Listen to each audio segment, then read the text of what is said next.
Hail to you, Scion. How might we serve you?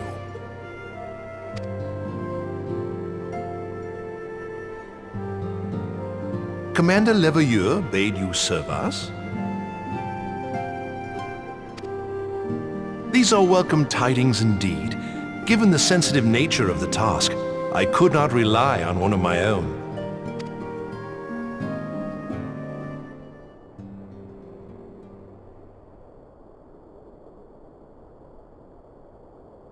That which I'm about to tell you, I tell you in the strictest confidence.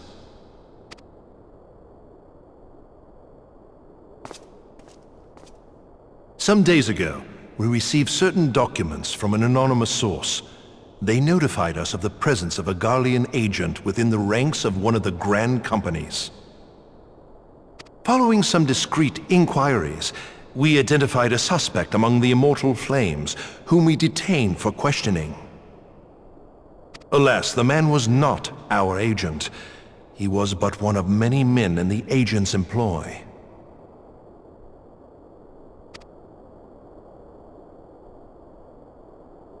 We pressed the traitor for a name, but he had none to give. He claims never to have met his master, whom he knows only as the Ivy.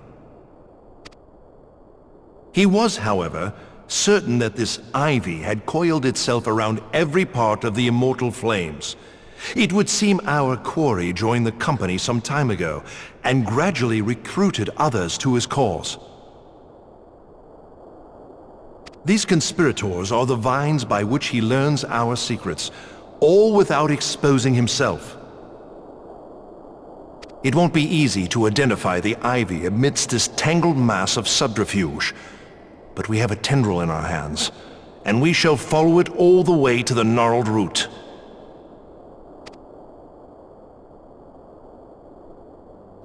Now, much as I would prefer to proceed with due discretion, circumstances demand that this matter be settled post-haste. Garlemald's War of Succession nears its end, and it is feared that the Empire will soon resume its march on Eorzea. When it does, we can ill afford to have traitors in our midst. The Ivy must be rooted out now. We must begin by apprising General Roban of our findings. I would ask that you accompany me to the Hall of Flames and remain on hand to see that things go smoothly. Assuming the Ivy's tendrils are as widespread as we believe, he will be aware that an investigation is underway, and if that is the case, he may well move against us. We must be prepared for anything, while taking care not to betray our purpose by seeming prepared. A simple enough task for a one-man army like you.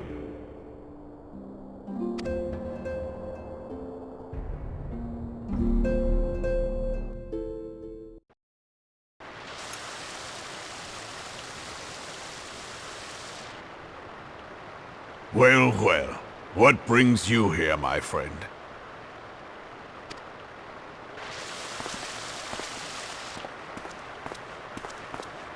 He is here at my behest. Greetings, Roban. It has been a while. Hilbert, you old scoundrel. When they told me you'd be visiting, I scarce believed my ears.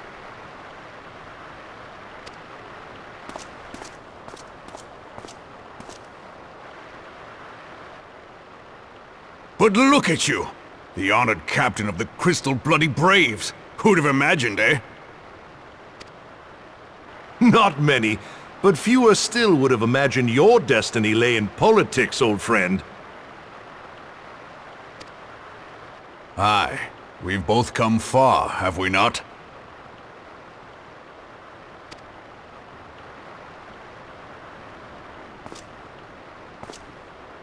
Lest you wonder, Hilbert and I go back a long way. We've been friends and rivals since we were lads. The last time we saw each other, Alamigo had just fallen, so you can guess how many summers it's been. And in all that time, not a word from the fool. Ah, well, my dealings tended toward the modest and mundane. unlike some I could mention. As I hear it, no sooner did you reach Thanaland than the brass blades clapped you in irons and dragged you off to die on the blood sands. Being a stubborn sort, you won 1,000 matches and earned yourself a place in the people's hearts while you were about it. Then, with your mountain of prize money, you bought the Colosseum and secured a seat on the Syndicate. Those balls, brother! Rags to riches does not do it justice. You're a hero to the common man. Bah! Spare me. I am no hero. If anyone is worthy of that title, it's our friend here. Next to him, I'm little more than a glorified butcher. But you, Wilbert, you sell yourself short. By all accounts, you are an adventurer of some standing. I like to think that I did my part for the greater good. But if you're no hero, then I'm no adventurer, not in this company. Anyway.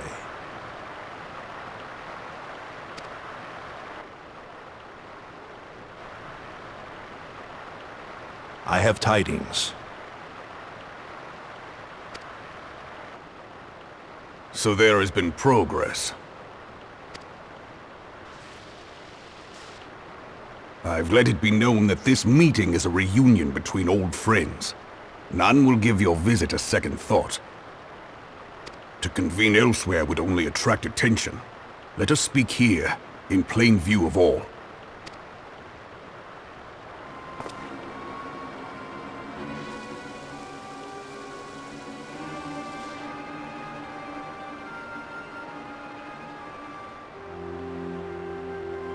So it is we who have been compromised. Teleji Adeleji's machinations have shaken Ul'dah to her foundations. In such uncertain times, a man's loyalty may be bought for a fistful of gil. But if this snake has truly been in our midst for as long as you say, we must needs consider a far graver possibility. Conspiracy. Could it be that the monetarists have been in league with the Empire from the first? Very well. I will have my most trusted men investigate the matter. Continue your inquiries in the meantime. It does me well to see you again, old friend. When next we meet, let it be over a flagon of ale. I look forward to it. Let us reminisce of bygone days and drink to the future of our homeland.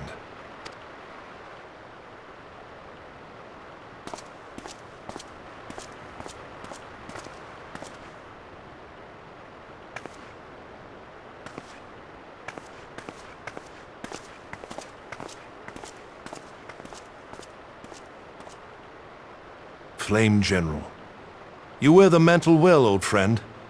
I must work hard if I'm to keep up. Well, it would seem your services were not required after all. I dare say we have Roban's prudence to thank for that. Still, I was glad of your presence. My thanks, Scion.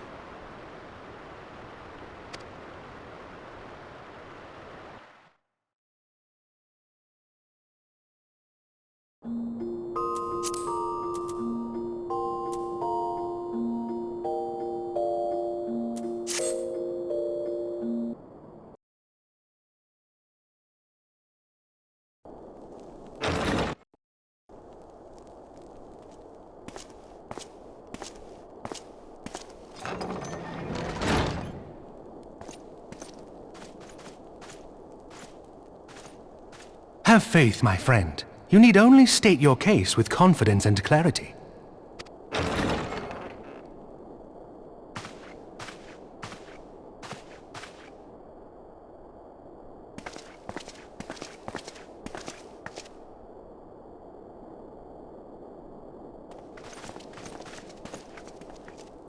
Commander Leveilleur, it is both an honor and a pleasure to meet you. I am Emmerich, Lord Commander of the Temple Knights. Alphino Leveilleur, at your service. Your reputation precedes you, Sir Emmerich. I think we will find that we have much in common.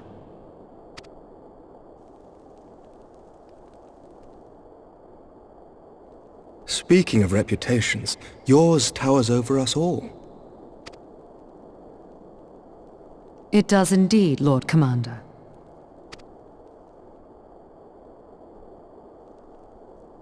I am not too proud to admit that I have followed your activities with an interest bordering on fascination. Full glad was I to learn that you would be joining us. Now then, shall we begin?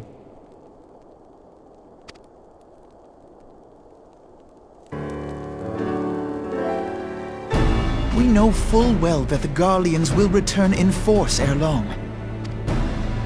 What is more, we have yet to achieve a lasting victory over the primal menace. The beast tribes continue to summon their gods, and each incarnation is stronger than the last. Ishgard is not immune to these threats. I must reiterate that it would behoove your nation to rejoin the Eorzean alliance. Once again, I must respectfully disagree. On what grounds? Despite their presence in Kurthus, the Ixal do not concern us. Their territorial claims pertain to Gridanian lands, and it is the people of Gridania whom they harry. Consequently, the Holy See judges this to be a Gridanian affair, and Ishgard does not intervene in the internal affairs of other nations. Even were that not the case, our forces are wholly committed to the Dravanian conflict. We have not the knights to spare. As for the Garleans, we are not ignorant of history. We have observed the rise and expansion of the Empire, and we agree that it is only a matter of time before they resume their campaign in Eorzea. Then surely it would be in our best interests to present a united front. Mayhap one day, but not yet.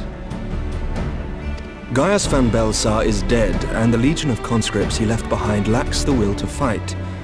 We think it highly unlikely that they will emerge from behind the walls of their castra for some time. Forgive me, but if Ishgard's position has not changed, why did you agree to this meeting?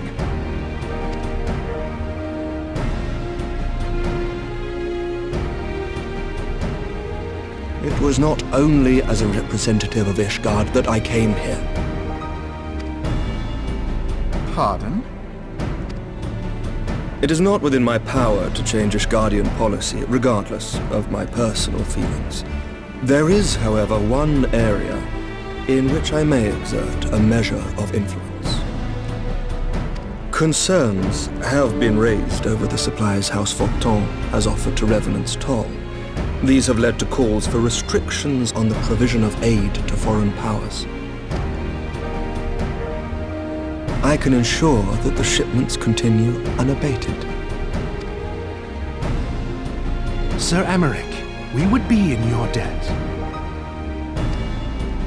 No, you would not, for I require something in exchange.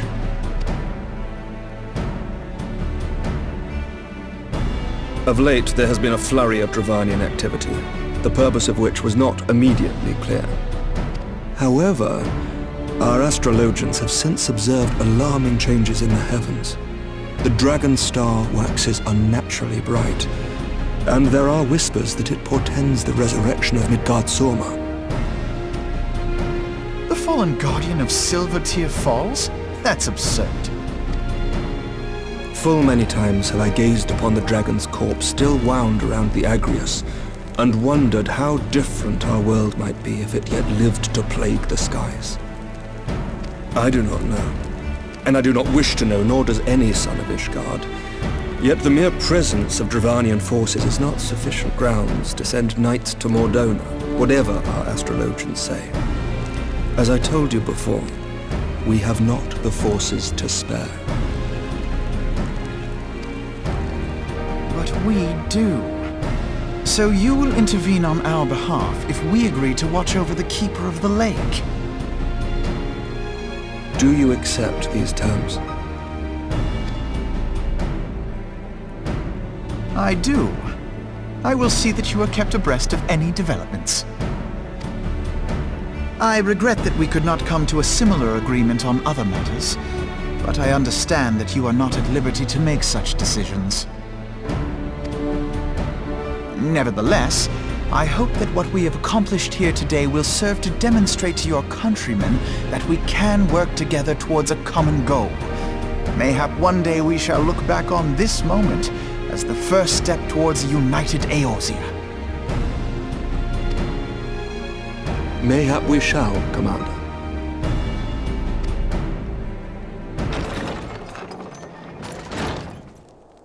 What is the meaning of this? The caravan, my lord. It's been attacked. It was Ice Heart, my lord. What? By the Fury! All our precautions were for naught?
The tales do not do you justice, warrior of light.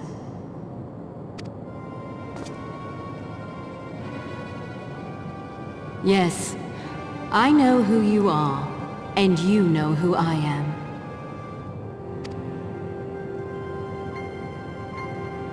I was given the name Izel but I earned the name Iceheart.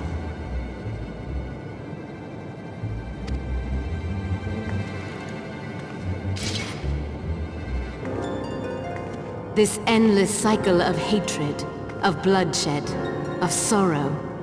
You would see it continue, O noble warrior of light. I would not. I will not. I will bring an end to this war between dragon and man, no matter the cost. In time, you will come to understand that what we do for the greater good. For Eorzea, for Hydaelyn.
Change has come to the Garlean Empire, and we must discuss the implications.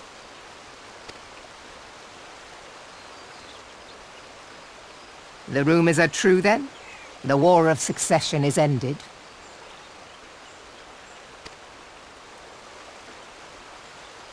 It is. A new emperor reigns in Garlemald. Who?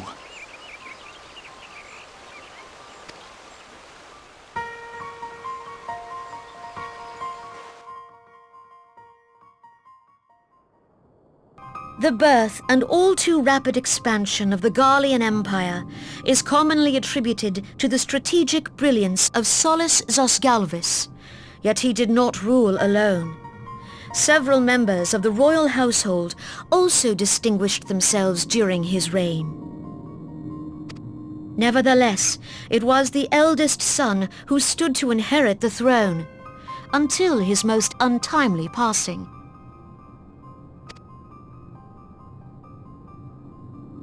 I thought us fortunate when I learned that the Emperor had died without naming a successor.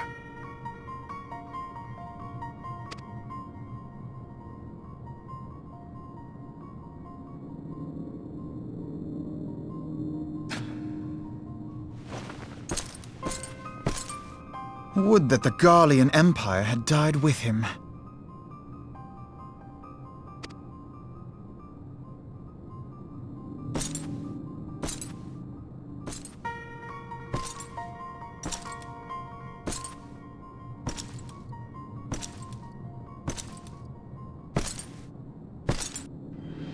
Twas the grandson and his uncle who had the strongest claims, was it not?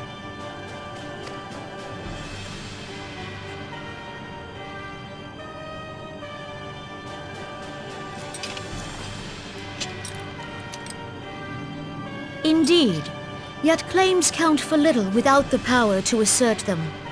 High Legatus Varus Ye Galvus is a respected military leader, not so his uncle.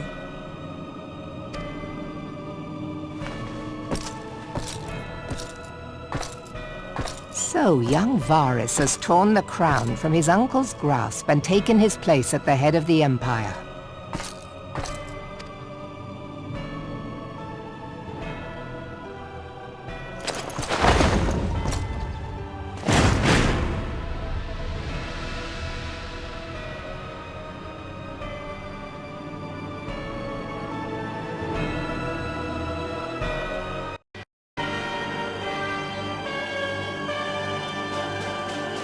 Given the troubled nature of his succession, the new emperor will require time to seal his grip on power. Yet have no doubt but that he shall, for there are none left with strength enough to oppose him.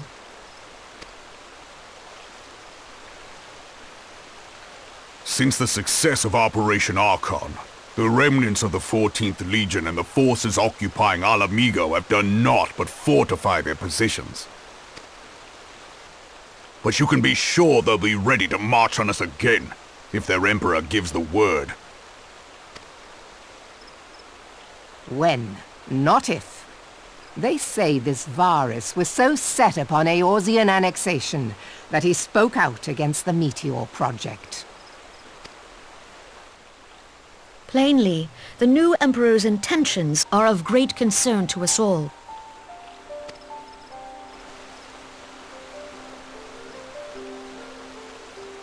I propose that we set aside the Cartno dispute for the present, and discuss what measures the Alliance might take to prepare for a resumption of hostilities with Garlemald.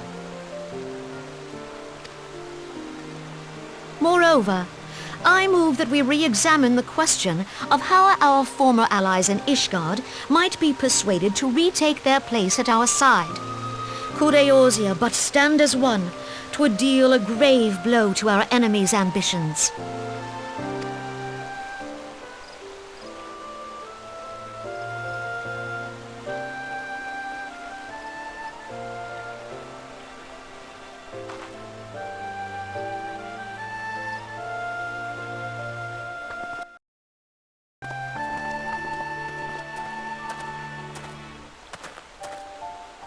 Well, I suppose we should be grateful that they have finally acknowledged the inevitability of Imperial attack. Who knows? They may even do something about it. If only the leaders of Ishgard would follow their example and stop hiding behind their gates, praying for the coming storm to pass them by. But that is a discussion for another time. At present, I am more concerned by the fact that the Alliance's mooted preparations will be made known to the Garleans many moons before their coming. So long as the ivy eludes our grasp, no secret is safe.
Minfilia, am I right?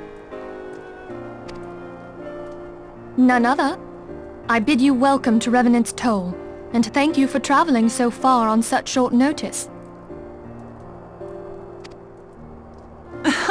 As if I could ever say no to Urianger.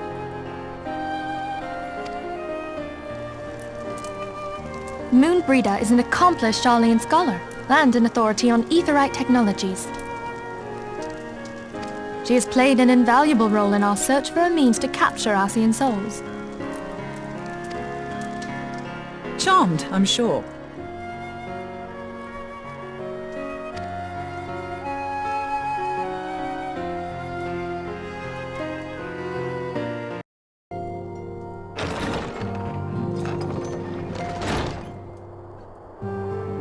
Moon!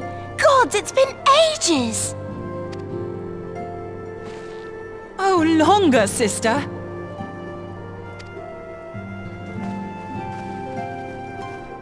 A joyous reunion indeed.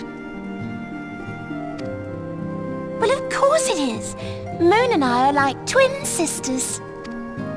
Save in appearance and aptitude.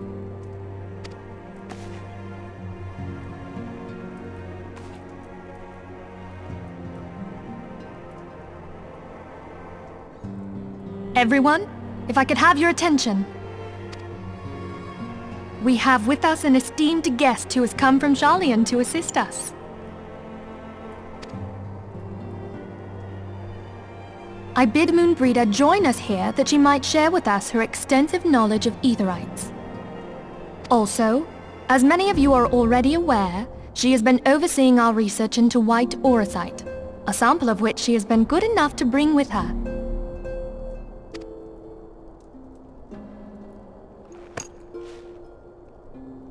Well, I had to come, didn't I?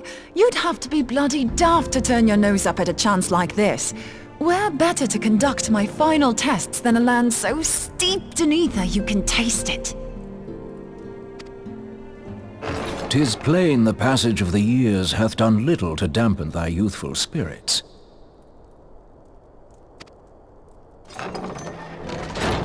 And nothing at all to reform thy youthful manner.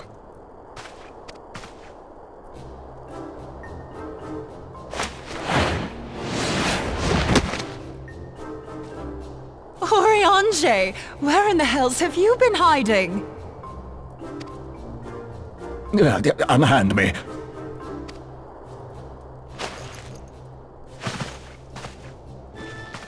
I come all this way, and that's what you have to say to me.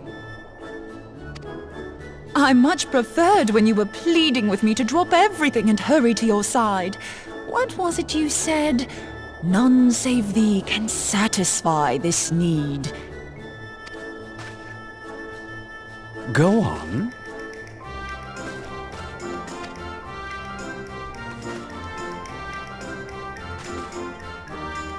Thine artless attempts to misrepresent mine all too innocent motives do thee little credit. Mine intent, as well thou knowest, was but to impress upon thee the gravity of the circumstance. Lest thou doubt, a deiform entity shall shortly be summoned, save if thou and no other grantest my compeers thine aid. You still haven't found it then, your missing aetherite? We have not. No.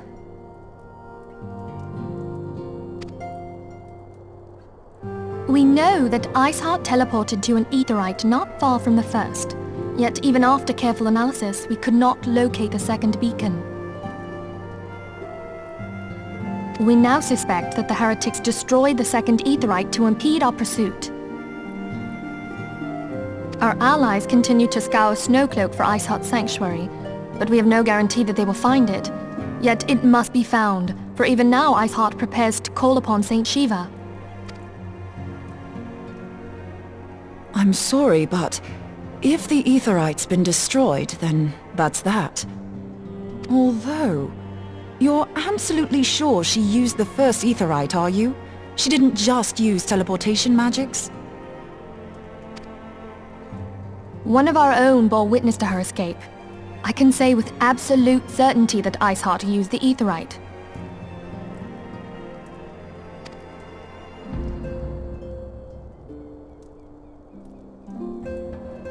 In that case, there might be a way, so long as the ethereal current is still flowing. Truly? How? We use the current to